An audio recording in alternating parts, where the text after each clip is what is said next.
Tucci and Carla Powell. Welcome to OPHC's 4th annual Shakespeare production.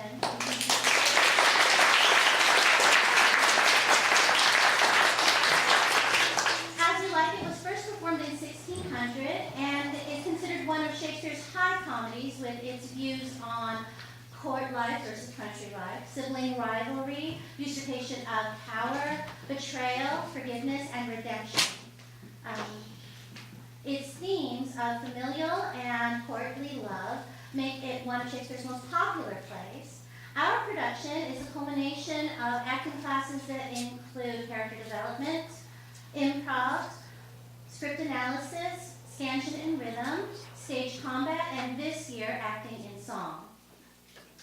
Our actors range in age from 10 to 14 and are to be commended for their skills and dedication.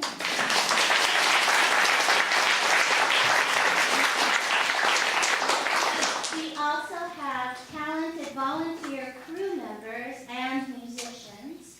And as always, we owe a huge debt of gratitude to the OPHC families and friends for their endless support and patience and a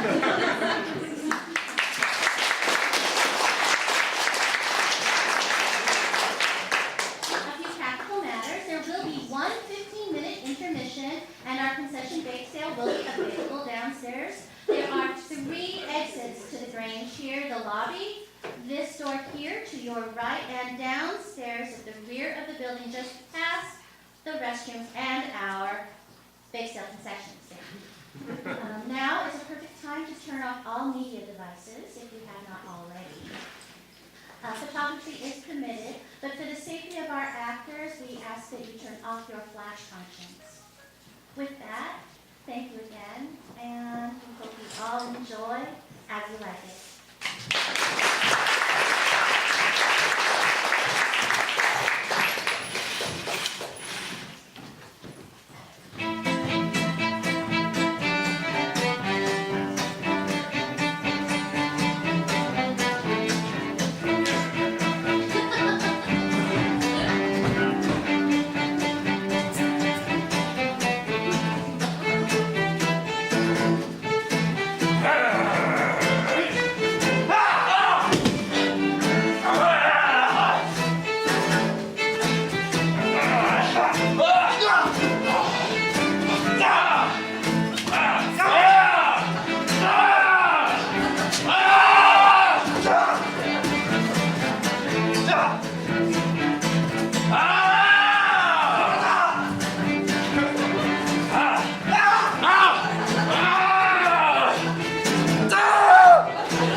As I remember, Adam, it was upon this fashion, bequeathed me by will, but poor, 1,000 crowns. And, as thou sayest, charge my brother on his blessing to breed me well. And there begins my sadness. My brother Jacques, he keeps at school, and report speaks goldenly of his profit. For my part, he keeps me rustically at home, or, to speak more properly, stays me here at home unkept. For recall you that keeping for a gentleman of my birth, that differs not from the stalling of an ox, his horses are bred better. For besides that, they are fair with their feeding. They are taught, they are managed, and to that end, riders dearly hired. But I, his brother, gain nothing under him but growth. Farther which, his animals on his dunghills are as bound to him as I. Besides this nothingness that he so plentifully gives me, something that nature gave me, his countenance seems to take from me. He lets me feed with his hinds, bars me from the place of a brother, and, with as much as in him lies, minds my gentility with my education. This is it, Adam, that grieves me, and the spirit of my father, which I think is within me, because the mutiny against this servitude, I will no longer endure it, though yet I know no wise remedy how to avoid it. Yonder comes your master, your brother. Go apart, Adam, and thou shalt hear how he will shake me up. Now, sir, what make you here? Nothing. I am not taught to make anything. What mar you then, sir? Marry, sir, I am helping you to mar that which God made, a poor, unworthy brother of yours with idleness. Marry, sir, be better employed than be not a while. Shall I keep your hogs and eat husks with them? What prodigal portion have I spent that I should come to such penury? Know you where you are, sir? Oh, sir, very well, here in your orchard. Know you before whom, sir? I, better than him I am before knows me. I know you are my eldest brother, and of the gentle condition of blood you should so know me. Courtesy of nations allows that you are my better, and that you are the firstborn. But the same tradition takes not away my blood, were there 20 brothers betwixt us. I have as much of my father in me as you, albeit I confess your coming before me was nearer to his reverence. What?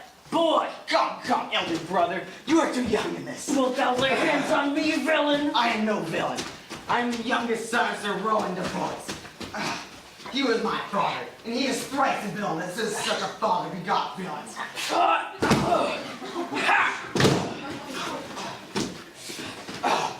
Wert thou not my brother, I would not take this hand from thy throat till this other had pulled out thy tongue for saying so. Thou hast railed on thyself. Sweet master, be patient. My father's remembrance.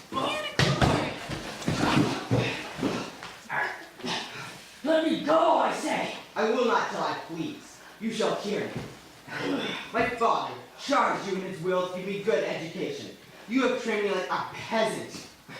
Obscure and hiding from me all gentlemanlike qualities. The spirit of my father grows strong in me, and I will no longer endure it. Therefore, allow me such exercises as may become a gentleman. Or give me the court a lottery. My father left me by testament. With that, I will go buy my fortunes. And what wilt thou do? Beg when that is spent? Well, sir, get you in. I will not long be troubled with you. Get thee hence! I would no further offend you than becomes me for my good. Get you with him, you old dog. It's old dog my reward. Most true, I have lost my teeth in your service. My old master would not have spoke such word. Is it even so? Begin you to grow upon me? I will fidget your reins, give no 1,000 crowns neither. Good morrow, your worship. Good Monsieur Charles, what's the new news at the new court? There is no news at the court, except the old news. That is, the old duke is banished by his younger brother, the new duke, and 3 or 4 loving lords have put themselves into voluntary exile with him, whose lands and revenues enrich the new duke, and so he gives them good leave to wander. Can you tell us Rosalind, the duke's daughter, would be banished with her father? Oh, no. For the duke's daughter, her cousin so loves her, being ever from their cradles bred together, that she would have followed her exile or have died to stay behind her. She is at the court, and no less beloved of her uncle than his own daughter, and never 2 ladies loved as they do. Where will the old duke live? They say he is already in the forest of Arden, and a many merry men with him, and there they live like the old Robin Hood of England. They say many young gentlemen flock to him every day, and fleet the time carelessly as they did in the golden world. What, you wrestle tomorrow before the new duke? Ah, marry I do, sir. And I came to acquaint you with the matter. I am given, sir, secretly to understand that your younger brother hath a disposition to come in disguised against me to try a fall. Tomorrow I wrestle for my credit, and he that escapes me without some broken limb shall acquit him well. Your brother is but young and tender, and for your love I would be loath to foil him, as I must for my own honor, if he come in. Therefore I came hither to acquaint you withal, that either you might stay his intendment, or might brook such disgrace well as he shall run into, in that it is thing of his own search, and altogether against my will. Charles, I thank thee for the love to me, which thou shalt find I will most kindly requite. I had myself noticed my brother's purpose herein, and have, by underhand means, labored to dissuade him from it. But he is resolute. I'll tell thee, Charles, it is the stubbornest young fellow of France, full of ambition, an envious emulator of every man's good parts, a secret and villainous contriver against me, his natural brother. Therefore use thy discretion. I had as lief thou didst break his neck as his finger, and thou wert best licked to it. For if thou dost him any slight disgrace, or if he do not mightily grace himself on thee, he will practice against thee by poison, and trap thee by some treacherous device, and never leave thee till he had taken thy life by some indirect means or other. I'll tell thee, Charles, and almost with tears I speak, there is not one so young and so villainous this day living. I speak but brotherly with him, but should I advise him to thee as he really is, I must blush and weep, and almost look pale in wonder. I am heartily glad I came hither to you. If he come in tomorrow, I'll give him his payment. If ever he go alone again after, I'll never wrestle for prize more. And so, God keep your worship. Farewell, good Mr. Charles.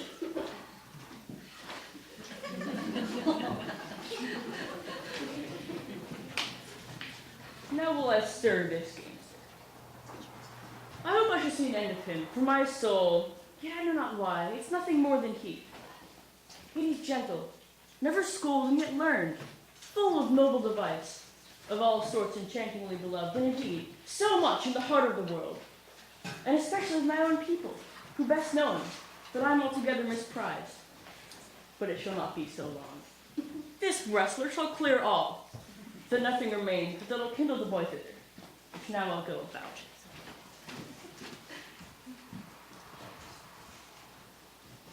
I pray thee, Rosalind, sweet my cousin, be married. My dear Celia, I show more mirth than I am mistress of. And would you yet will marry her?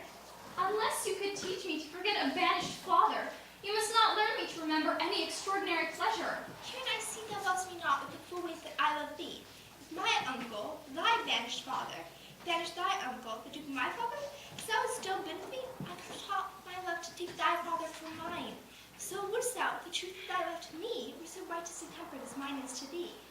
Well, I will forget the condition of my estate to rejoice in yours. You know my father hath no child but I, and none is like to have. And when he dies, thou shalt be his heir. If he ready to take away from thee, I will render thee hand in affection. By mine honor I will, if he break this oath of me true monster. If my sweet Rose, my dear Rose, be married.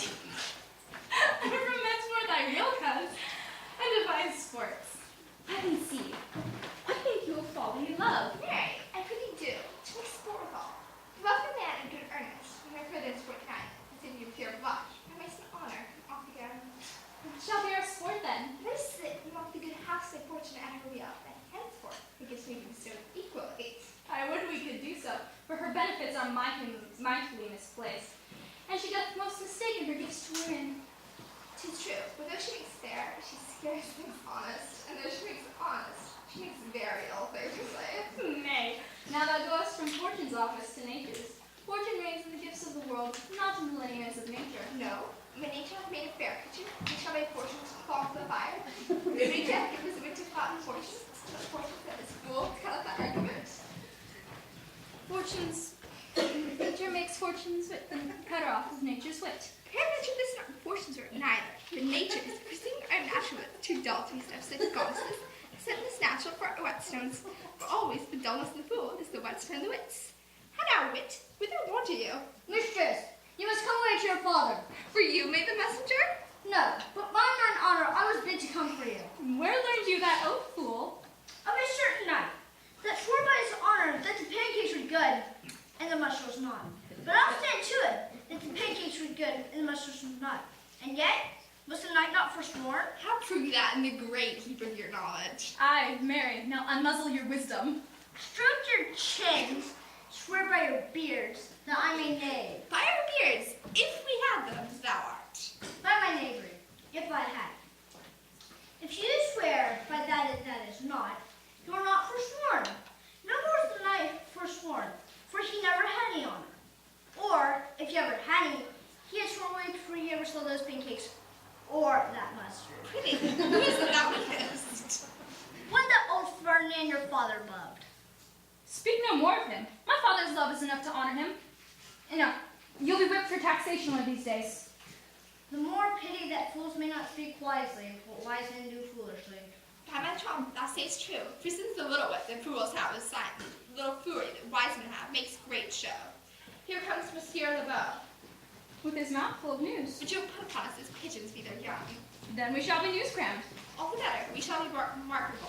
Bonjour, Monsieur Lebeau. What's the news? Fair princess, you have lost much good sport. Sport, of what color? What color, madam? How shall I answer you? As wit and fortune will. Or as the destiny decrees.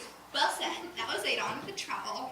Nay, if I keep not my rank. Thou losest thy old smell. You made me late. I would have told you of good wrestling, which you have lost the sight of. Yet, tell us the manner of wrestling. I will tell you the beginning, and if it pleases your ladyship, you may see the end, for the best is yet to do, and here, where you are, they are coming to perform it. Well, beginning, that is standing varied. There comes an old man and his 3 sons, I can imagine this is getting an old tale. 3 proper young men, excellent growth and presence. With bills on their necks, be it known to all men by these presents. The eldest of the 3 wrestled with Charles, the Duke's wrestler, and Charles, in a moment, threw him and broke 3 of his ribs, that there's little hope of life in him. So he served the 2nd and the 3rd. Yonder they lay, the poor old man their father, and making such pitiful dole over them, that all the beholders may take his part in the weeping. Alas!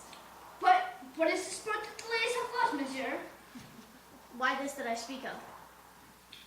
Men may grow wiser every day, but this is the first time that I've ever heard that breaking ribs was sport for ladies. Or I promise thee. Is there any else longs to see this broken music in his sides? Yet, is there another dote upon this rib breaking? Shall we see this wrestling, cousin? You must if you stay here, for here is the place appointed for the wrestling, and they are ready to perform it. Yonder show they're coming. Let us now stay and see it.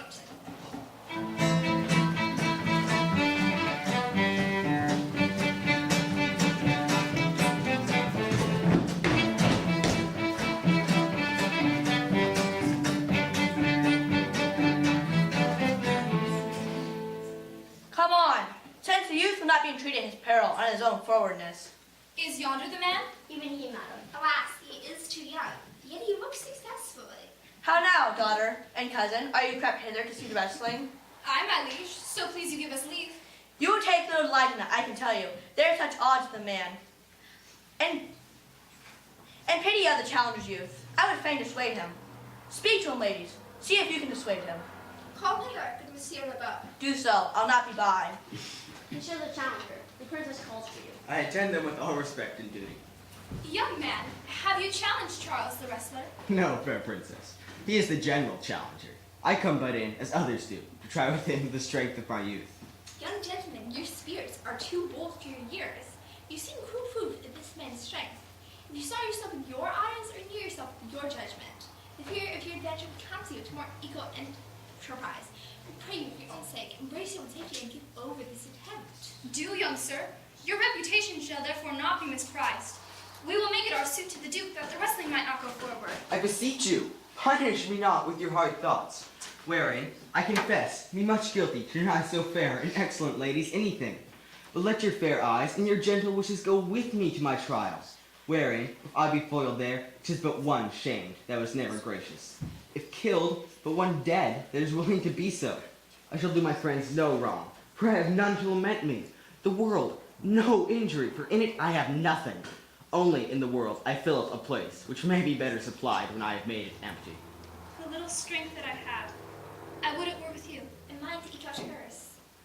Your heart's desires be with you. Come!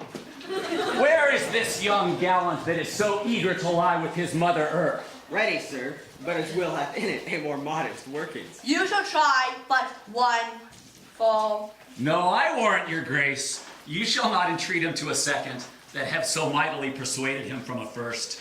You mean to mock me after? You should not have mocked me before. But come your ways. Now, Hercules, be thy speed, young Hi!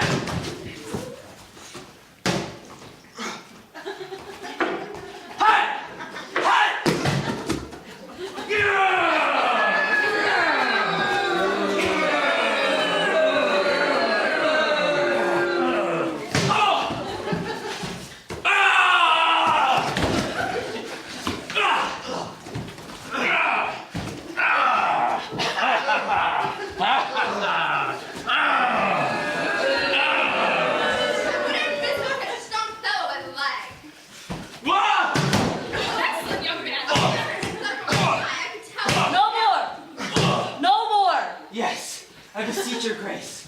am not yet well breathed.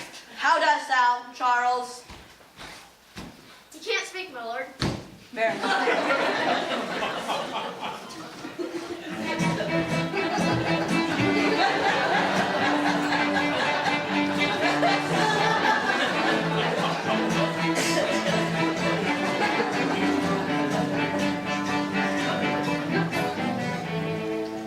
What are they naming, man? Orlando, my liege, the youngest son of Sir Roland de Bois. I would thou told me of another father. The world does think thy father honorable, but I did find him still my enemy. You would have better pleased me if this deed hadst thou descended from another house. But fare thee well, thou art a gallant youth. I would thou told me of another father. Why my father comes this? I am more proud to be Sir Roland's son, his youngest son, and will not change that kind to be adopted heir to Frederick. Gentle cousin, let's go thank him and encourage him. My father's beloved enemies just sticks me in the heart. Sir, you well deserved. And if you do keep your promises in love, as justly as you exceeded all promise, your mistress will be happy. Gentlemen, wear this for me. One out of suits of fortune that could give more, but that her hand lacks means.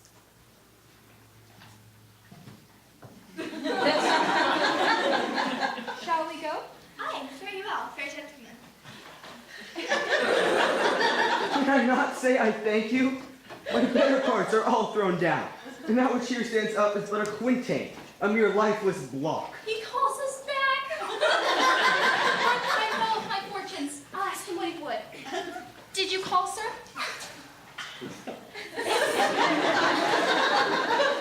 Sir, you have wrestled well and overthrown more than your enemies. I have with you. Very well. What passion hangs these weights upon my tongue? I cannot speak to her, yet she urged conference. Oh, poor Orlando, thou art overthrown, or Charles, or something weaker mastercy. Good sir, I do in friendship counsel you to leave this place. Albeit you have deserved high commandment, true applause and love, yet such is now the Duke's condition that he misconstrues all that you have done. The Duke is humorous, what he is indeed, more suits you to concede than I to speak of. I thank you, sir, and pray you, tell me this. Which of the two is daughter of the Duke that here was at the wrestling? Neither his daughter, if we judge by manners, but yet, indeed, the shorter is his daughter. The other is daughter to the banished Duke, and here detained by her usurping uncle to keep his daughter company, whose loves are dearer than the natural bond of sisters. But I can tell you that of late, this Duke hath taken displeasure against his gentle niece, grounded upon no other argument but that the people praise her for her virtues and pity her for a good father's sake. I rest much bound unto you. Fare ye well. Thus must I from smoke into smother, from a tyrant duke unto a tyrant brother, but heavenly Rosalind.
My cousin, my Rosalind, Cupid have mercy, not a word. Not one to throw at a dog. No, thy words are too precious to cast her upon hers. So if you would speak, tell me, maybe the reasons. Then there were two cousins laid up, when the one should be lame with reasons, and the other mad without any. What is the oldest for your father? Oh, how full of briars is this working day world. They have a bird as cousin, built upon the hard authority. He walked on cat path, every petticoat to the catch. I could shake them off my coat. These birds are in my heart. Heavenly cry hem and have him. Come, wrestle for my affections. Oh, they take the part of a better wrestler than myself.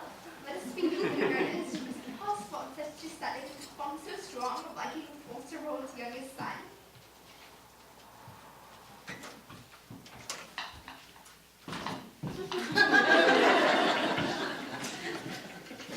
My father loved his father dearly. And therefore surely you should love his son. You know, by this pictures I hate him. My father hated his father dearly. Yet I hate my Miranda. No, Faith, hate him not. For my sake. Why should I not? Does he not deserve well? Let me love him for that. And look, you love him because I do. Here comes the duke. Mistress, dispatch with your sailors haste and get you from our court. Me, uncle? You, cousin, within these 10 days, if thou beest found our court as 20 miles, thou diest for it. Let me the knowledge of my fault bear with me. If with myself I hold intelligence, if I do not dream or be not frantic as I do trust I am not, never so much as in a thought unborn did I offend your highness. Thus do all traitors. If their negation consists in words alone, they are as innocent as grace itself. What? Did I? Your highness. You are your father's daughter. There is enough. So was I when your highness banished him. So was I when your highness took his dukedom. Treason is not inherited, my lord. Or if we did derive it from our friends, what's that to me? My father was no traitor. Therefore, mistake me not so much to think my poverty is treacherous. Dear sovereign, hear me speak. I say that. We say that for your sake. I did not then entreat to have her stay. It was your pleasure and your own remorse. I was too young at that time to value her. But now I know her. If she treated us, why so I. We stood up, slept together, rose in an instant, learned, played, and ate together. And wheresoever we went, the true swan still we went coupled and inseparable. She is too subtle for thee, and her smoothness, her very sound speak to the people. And you will see more virtuous and shine more bright when she is gone. If you outstay the time which I laid upon you, and the greatness of my word, and upon my honor, you die.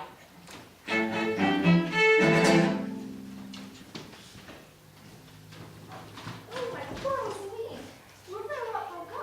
Without change topics, I'll give thee mine. I charge thee, do not more grief than I am. I have more cause. Thou hast not. Dost thou not think to fetch me, his daughter? That he hath not. No, hath not. Whilst I am waxing what to teach that what I am doing. Shall we slender? Shall we charge to grow? No, let my father's in the air. There we go. And what to go with us? Do not seek to take your views upon you. To very refuse yourself and meet me out. And now by heaven, by yourselves for help. I'll go along with thee. Why, where shall we go? To seek my uncle in the forest of army. Alas, what danger will it be to us, maids as we are, to travel forth so far? Beauty provoketh thieves sooner than gold. I'll put myself in poor unmean attire, and kind of umber smudge my face. I want to you, so we can pass along and never still assailants. Were it not better, because I am more than common tall, I suit me at all points like a man, a gallant curtalax upon my thigh, a boar spear in my hand, and in my heart lie there what even women fear their will. We'll have a swashing and a martial outside, as many other mannish cowards have that do outface it with their semblances. But what shall I call thee, my larger man? I'll have no worse a name than Job's own page. Therefore look, you call me Ganymede. But what will you be called? Some may have reference to my stable. No longer Celia, but Aliena. Well, cousin, what if we essayed to steal the clownish fool out of your father's court? Would he not be a comfort to our travail? He'll go on over the wide world with me. Leave me alone to woo. Let's away, get our jewels and our wealth together, devise the fittest time and the safest way to hide us from the pursuit that will be made after our flight. Now, going content to liberty and not banishment.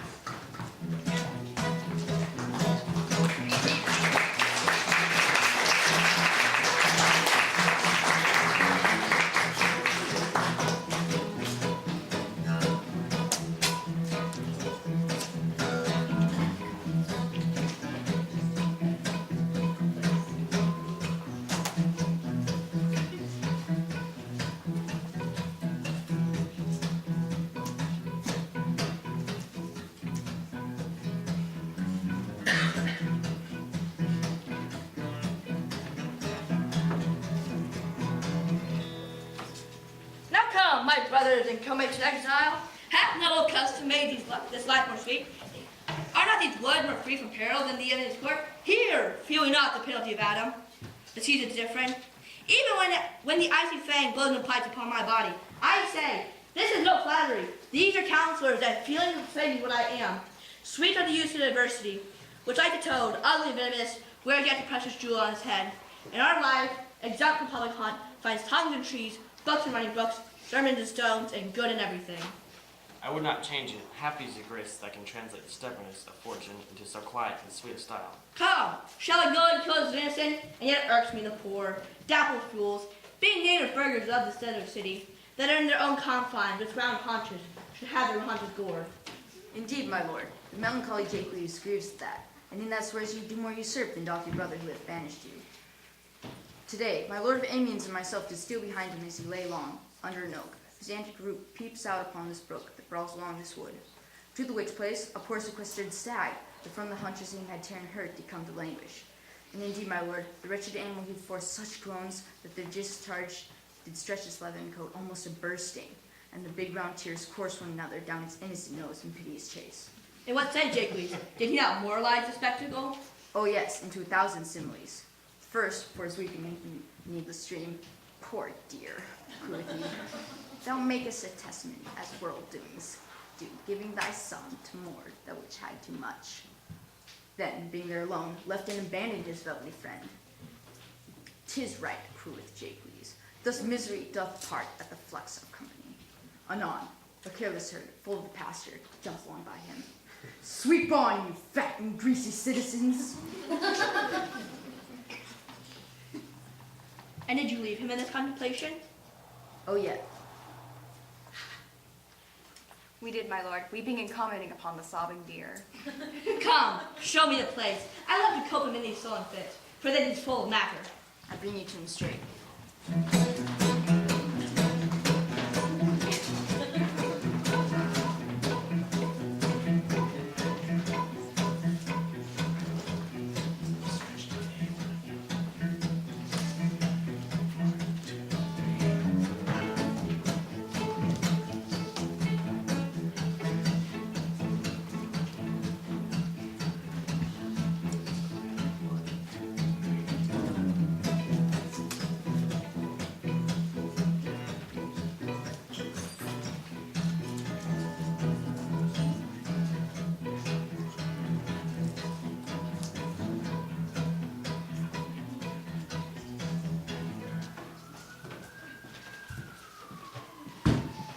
Who's there?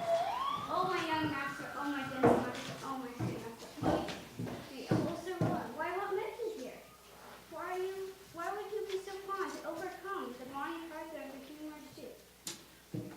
Know you not, master, to some kind of men their graces serve from your enemies? No, yours, your virtues, gentlemen, are sanctified and holy treasures to you. But what a world is this, when what is coming in bones and fists? Why? What's the matter? Oh, unhappy you, not within these doors. Within this roof, enemy of all your graces lives, your brother, no, not brother, get not the son, I'll not call him son, has heard your praises, and this night he means to burn the lodgings which you used to lie, and you within it. If he fail this, he will have other means to cut you off. I overheard him in his practices. This house is no place but a butchery. Of course, here, do not enter it. Why, whither, Adam? Wouldst thou have me go? No matter whither, so you come not here. What, would thou have me go and beg my food? Or with a base and boisterous sword enforce a thievish living on the common road? This I must do, or know not what to do. Yet this I will not do how I can. I rather will subject me to the malice of a diverted blood and bloody brother. But do not so. I have 500 crowns to thrifty hire, which I saved under your father, to be my cross singer, when in service my old limbs lie lame, unregarded age and cornerstone. Here is the gold, all this I give to you. Be comfort to my age. Let me be your shield. Though I look old, I'm yet strong and lusty, for in my youth I never did apply hot and rebellious liquors in my blood, nor did with the unabashed forehead wood by me means of wasting sins. Do I look, therefore my age is a lusty and frosty but kindly. I'll do the service to the younger man. Oh, good old man, how well indeed appears the constant service of the antique world, where servants sweat for duty, not for meed. Thou art not for the fashion of these times, where none will sweat up for promotion, and having that, do choke their service up even with the having. It is not so with thee, but, poor old man, thou prunest a rotten tree, that cannot so much as a blossom yield, in lieu of all thy pains and husbandry. But come thy ways, we'll go along together, and ere we have thy youthful wages spent, we'll light upon some settled low content. Go on, and I'll follow thee to the last draft, the truth and loyalty. From 17 years to now, almost fourscore, here I live, and serve no more. But 17 is many their fortune seek, but fourscore is too. But fortune cannot for certain good, and thy love and not my master.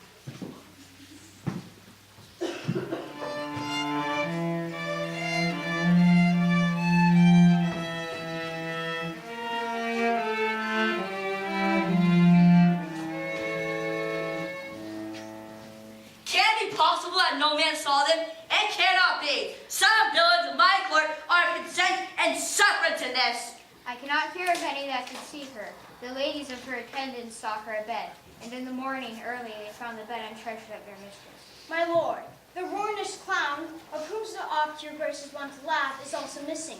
Hesperia, the princess's gentlewoman, confesses that she secretly overheard your daughter and your cousin much commend the parts and graces of the wrestler that did but lately foil the sinewy trials, and she believes wherever they are gone, the youth are surely in their company. Send to that gallant. Fetch him hither. If he be absent, bring his brother to me. Do this suddenly, and let not Inquisition quail to bring again these foolish runaways.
Jupiter, how weary are my spirits.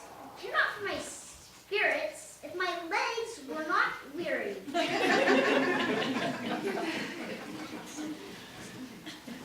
find it in my heart to disgrace my man's apparel and to cry like a woman. But I must comfort the weaker vessel, as though it hose ought to show itself courageous to petticoat.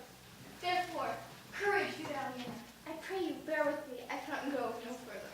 For my part, I'd rather bear with you than bear you. I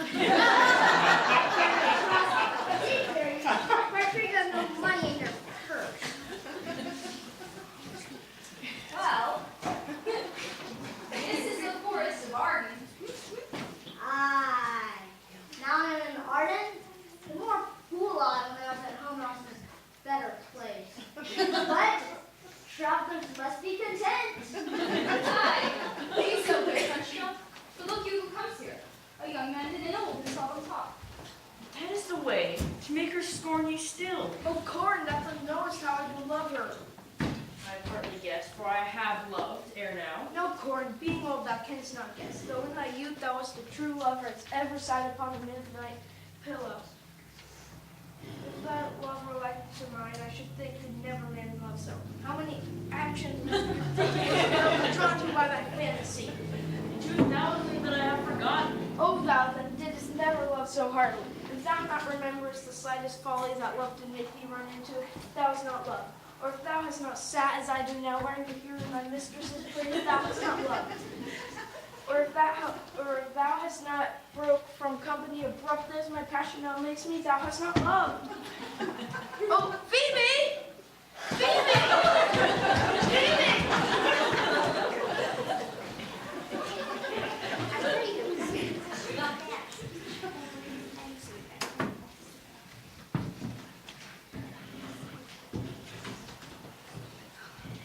Hello, you clown! He's not like his Men, who calls? You're better, sir. Else they are very wretched. Peace, I say. Good even to you, friend. And you, kind sir, and to you all. I pray you, if that lover gold can in this desert place buy entertainment, bring us where we may rest ourselves and feed. Here's a young maid, with much travel oppressed, and faints for succor. Fair sir, I pity her, and wish for her sake, more than for mine own, that my fortunes were able to relieve her. But I am shepherd to another man, and do not shear the fleeces that I graze. My master is of churlish disposition, a little wretch to find the way to heaven by doing deeds of hospitality.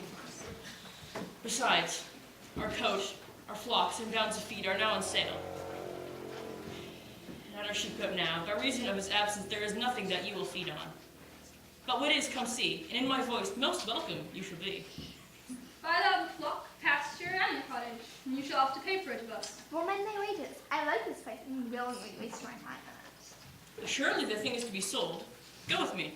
If you like upon report the soil, the profit, and this kind of life, I will your most faithful feeder be, and buy it with your gold, right suddenly.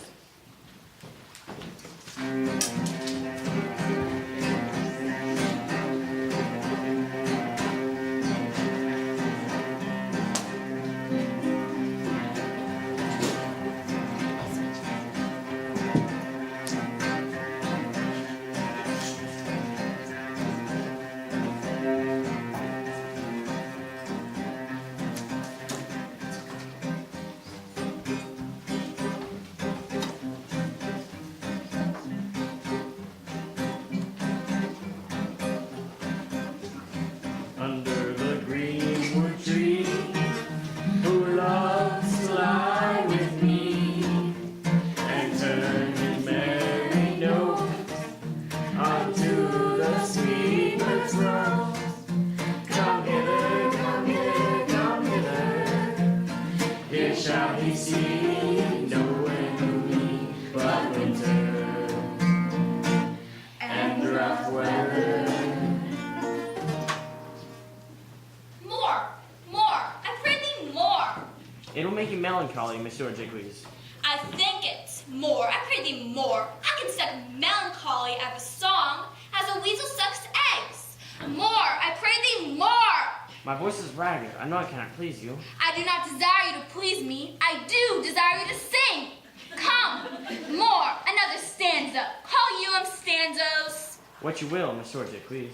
Nay, I care not for their names. They owe me nothing. Will you sing?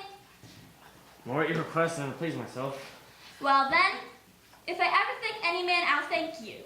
But that's what they call a compliment, is like an encounter of two dog apes.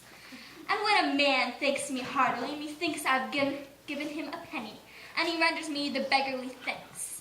Come, sing, and you will not hold your tongues. I'll end the song, sir. Cover the while. The Duke will drink under this tree. He has spent all this day to look you. And I have been all this day to avoid him. He is too disputable for my company. I think of as many matters as he, but I give heaven thanks and make no boast of them. Come, Lord, come! Who doth the mission shun? Who loves to live in sun? Seeking the food he eats, and pleased with what he gets.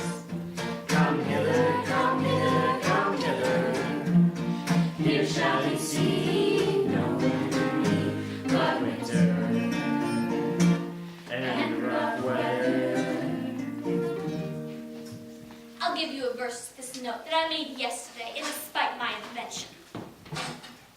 seen it?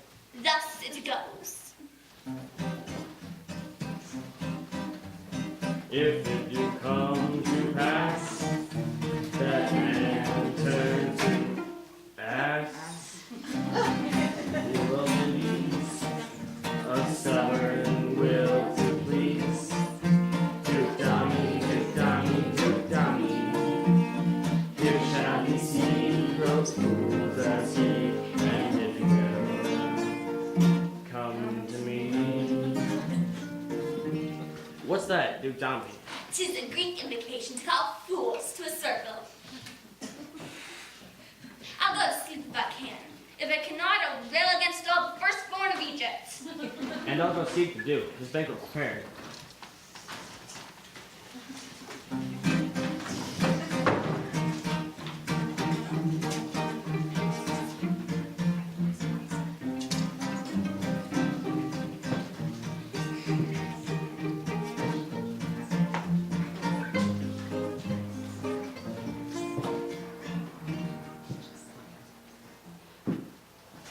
I think he be transformed into a beast, for I could no find him like a man. My lord, he is but even now gone hence. Who was he married, hearing of a song? If he, compact of jar, be musical, we shall surely discord among the spheres. Go seek him. Tell him I will speak with him. He saves my labor by his own approach. How now, monsieur? What? You look merrily. A fool, I meant a fool of the force, a motley fool. Oh, miserable world! As I do with my food, I met a fool who lays down and basks in the sun, and railed on his lady fortune in good terms, good set terms, and yet a motley fool. Good morrow, fool, quoth I. No, sir, quoth he. Call me not fool, till heaven hath sent me fortune. And then he drew a dial from his poke, and looking on it with lackluster eyes, says very wise, "It is 10 o'clock." Thus we may see, quoth he, how the world wags. 'Tis but an hour ago since it was 9, and in 1 hour more 'twill be 11. And so from hour to hour we write and write, and then from hour to hour we wrought and wrought, and thereby hangs the tale. And when I did hear the motley fool thus moral on the time, my lungs began to crow like chanticleer, that fools should be so deep complaintive, and I did like sands intermission, an hour by his dial. Oh, noble fool, oh, worthy fool, motley's the only waker. What fool is this? A worthy fool, one that hath been a courtier, and says if ladies be young and fair, they have bigots' nose. And his brain, which is as dry as the remainder biscuits, after a long voyage, yes, strange places crammed with observation, the which he vents in mangled forms. Oh, that I were a fool! I'm ambitious for a motley coat. Thou shalt have one. It is my only suit, provided they lead your better judgments of opinion that grow right in them that I am wise. I must have liberty. Withal, as large a charter as the wind, to blow on whom I please, for so fools have. And they that are most galled with my folly, they most must laugh. And why, sir, must they so? The wise is plain as way to parish church. He that a fool doth very wisely, doth very foolish, although he's smart, not to seem senseless of the body, if not. The wise in his folly is anatomized, even by the squandering glances of the fool. Invest me, my motley. Finally, I can tell what thou wilt do. What, for a courtier, would I do but good? Most mischievous foul sin and chiding evil, for thou thyself hast been a libertine. And free foot, would you spread all the swords and bed of evil that you have picked up? Why, who tries not on pride, that can there and tax any private party? Doth it not flow as hugely as the sea, so that the weary very means do ebb? What woman in the city do I name, when I say the city woman bears? The cost for princes on unworthy shoulders. Who could come in and say that I mean her, when such a one as she, such is her neighbor? Or what is he of the basest function, that such bravery is not to my cost, thinking that I mean him, but therein suits his folly to the meadow of my speech. There then, how then, what then? Let me see wherein my tongue hath wronged him. If it do him right, then he hath wronged himself. If he be free, will live my taxing like a wild goose flies, unclaimed by any man. But who comes here? Forbear, and eat no more, Why, I have ate none yet. nor shalt not, till necessity be served. What kind should this cock come of? Art thou this golden man, by thy distress, or else a rude despiser of good manners, that in civility thou seemest so empty? You touched my vein at first. The thorny point of bare distress hath taken from me the show of smooth civility. Yet I am inland bred, and know some nurture. But forbear, I say, he dies that touches any of this fruit, till I and my affairs are answered. And you will not be answered with reason. What would you have? Your gentleness shall force more than your force move us to gentleness. I almost die for food, and let me have it. Sit down, feed, and welcome to our table. Speak you so gently? Pardon me, I pray you. I thought that all things here had been savage, and therefore put I on the countenance of stern commandment. But whate'er you are, there's this desert inaccessible, under the shade of melancholy boughs, lose and neglect the creeping hours of time. If ever you have looked on better days, if ever big were bells have knolled the church, if ever sat at any good man's feast, if ever from your eyelid wiped a tear, and know it 'tis to pity, and be pitied, let gentleness my strong enforcement be, in which hope I blush and hide my sword. True is it that we've seen better days, and before thou been known to church, sad good men's feast, and wipe our eyes with tears. But sit you down, so that your wanting may be ministered. Then but forbear your food a little while, close like a doe I go to find my fawn and give it food. There was a poor old man, who after me a many weary step hath linked in pure love, till he be first sufficed, oppressed by two weak evils, age and hunger. I will not touch a bit. Go find him out, and nothing wait, shall we, till you return. I thank ye, and be blessed for your good comfort. This wide, universal theater presents more vocal acts than we're the one we play in. All the world's a stage. And all the men and women merely players.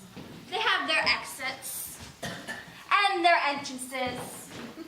And one man in his time plays many parts, his acts being of 7 ages. At first, the infant, meowing and puking in response. Then, a whining schoolboy with his satchel and his shining morning face, creeping like snail unwillingly to school. And then, a lover, sighing like a furnace, with a woeful ballad maid whose mistress's eyebrows. And then, a soldier, full of strange oaths and bearded like the pard, jealous in honor, sudden and quick to quarrel, seeking the bubble reputation even in the cannon's mouth. And then, a justice, with fair round belly and good capon lines, with eyes severe and beard of formal cut, full of wise saws and modern instances. And so he plays his parts. The 6th age shifts into a lean and silvered panther, with spectacles on nose and pouch on side, his youthful hose well saved, a world too wide for shrunk shanks, and his big, manly voice turning again towards childish treble, pipes and whistles in his sound. The last scene of all that ends the strange eventful history, and second childishness and mere oblivion. Sans teeth, sans eyes, sans tastes, sans everything. Welcome. Set down your venerable burden and let him feed. I thank you most for him. So hard to eat. I scarcely speak to take it from myself. I will not trouble you to question you about your fortunes. Come, good cousin, sing.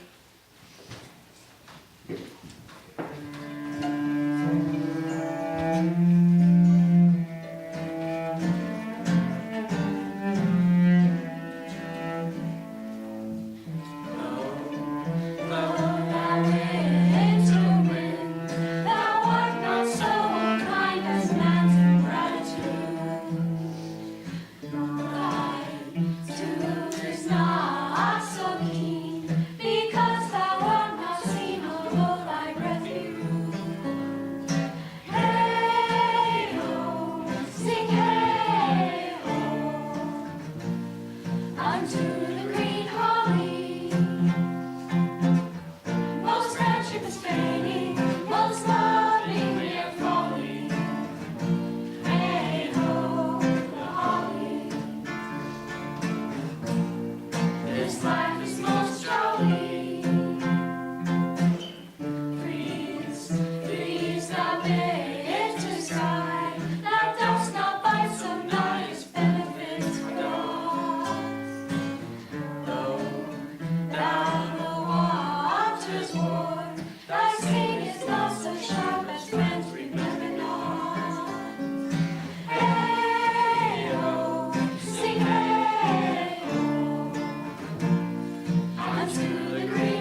As you have faithfully wishes in my ears, and as his effigies do I witness, truly living in your face.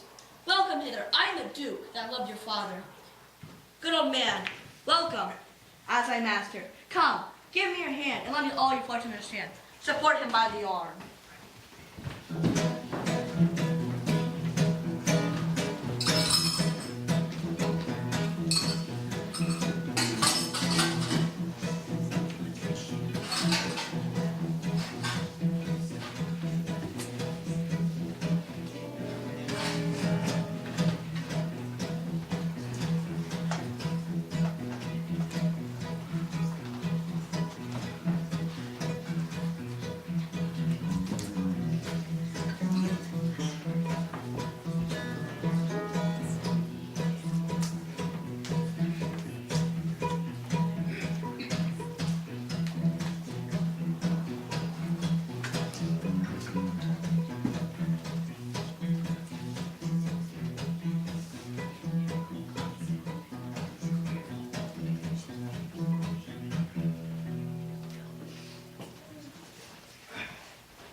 Sir, that cannot be. Were I not the better part made mercy, I would not seek an absent part of my revenge. But look to it. Find out thy brother, wheresoever he is. Bring him, dead or living, within this 12 months, or turn thou no more to seek a living in our kingdom. Thy house, thy lands, and all that is called thine, worth seizure, do we seize into our hands, till thou can quit thee by the brother's mouth of what we think against thee. Oh, that your highness know my heart in this. I never loved my brother in my life. More villain thou. Let my officers of such a nature make a sit upon her house. Do this suddenly and turn him going.